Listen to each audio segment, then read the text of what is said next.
Assalamu alaikum. I am Luqman Al-Kasabany and this is 𝐤𝐤𝐬 Academy. In the very beginning we said that to be able to read Arabic you have to learn the letters and the symbols. So now we finished explaining the first part, which is the letters. So now it's the time to move and explaining the symbols.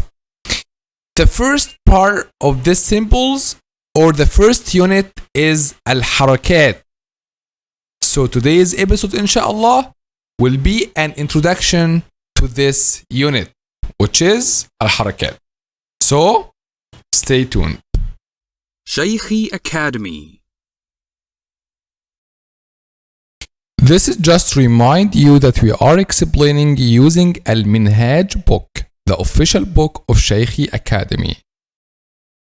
So before starting today's lesson, I want you to remember this, that this is how to read Arabic. This what we discussed in the very beginning, okay? We discussed that the main idea to read Arabic is to learn these two components, the letters and the symbols. And we discussed all letters, all points of articulation, and we discussed connected letters and all aspects regarding the letters. So now it's the time to move to the symbols, right? But today we will not start with the first group or the first cluster, which is Al-Harakat, directly. Today's class inshallah will be an introduction to this cluster or group. So let's get started. So now this is the symbols or what's called tashkil, because we said two components and we finished this, the first component, which is Al-Harakat. So now we are explaining the second component, okay, which is Al-Tashkil. So we have five types of Tashkil as we know before, okay? So let's discover them. First we have Al-Harakat, and Al-Harakat, this is like a group. So Al-Harakat includes 3 lessons, okay? We now we are not dealing with the lessons, we are dealing with, you can say, units, okay?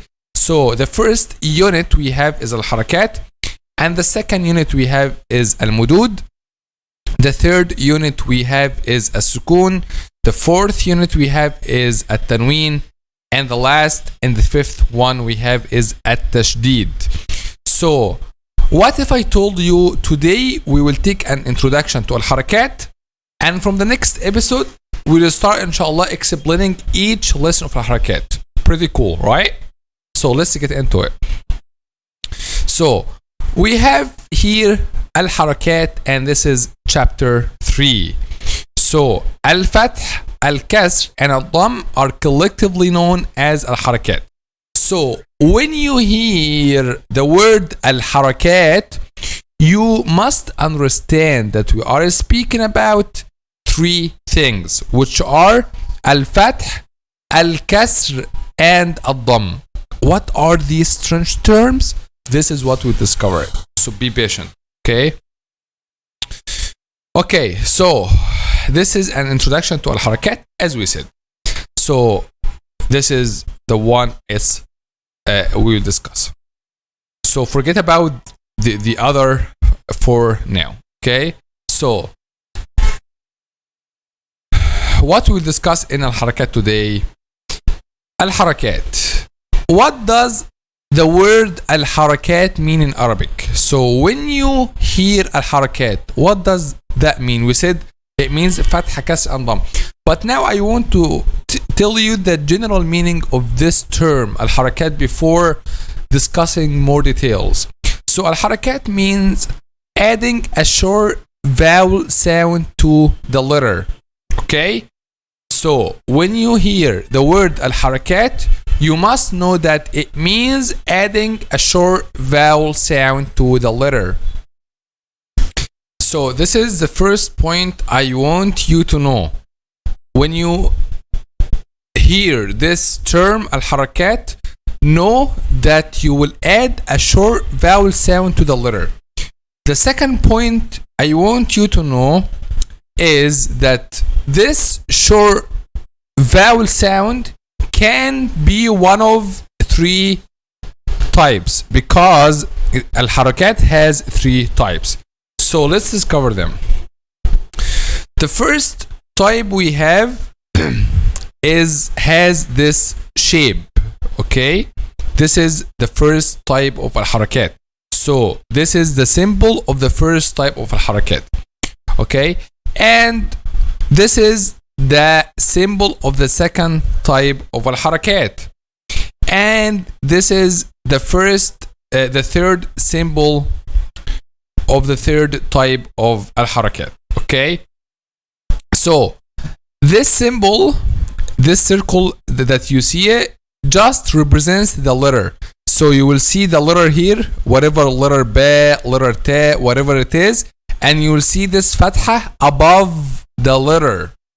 This symbol also here, or this circle, represents the letter. So you will see the letter here, and this symbol, which is al-kasra, below the letter. You will see the letter here, whatever it is, jim for example, and you will see this symbol, which is a dhamma, above it. Okay, so the first symbol is called al-fath. Okay, this is called al-fath. The second one, it's called al-kasr. The third one, however, it's called al-dhamm. Okay, so al-harakat means adding short vowel sound, and it can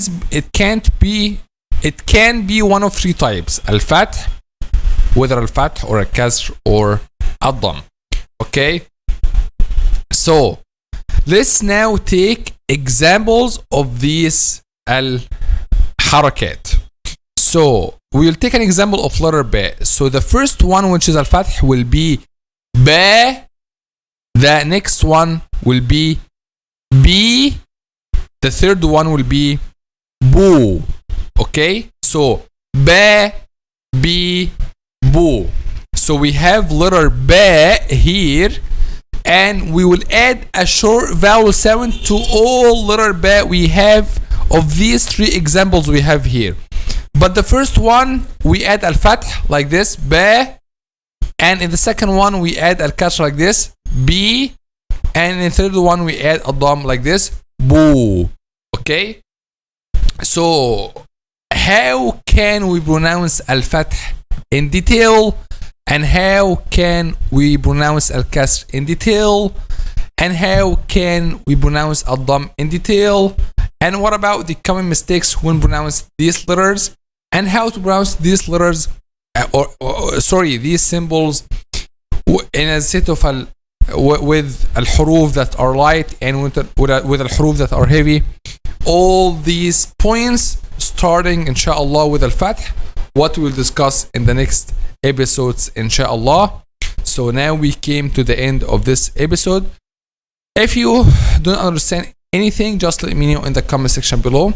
سبحانك اللهم وبحمدك أشهد أن لا إله إلا أنت نستغفرك ونتوب إليك. Now we came to the end of this episode.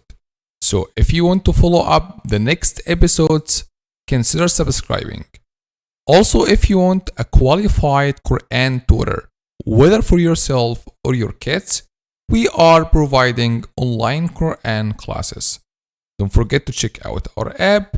See you inshallah in the next episode. Assalamu alaikum. Shaykhi Academy. Learn and enjoy.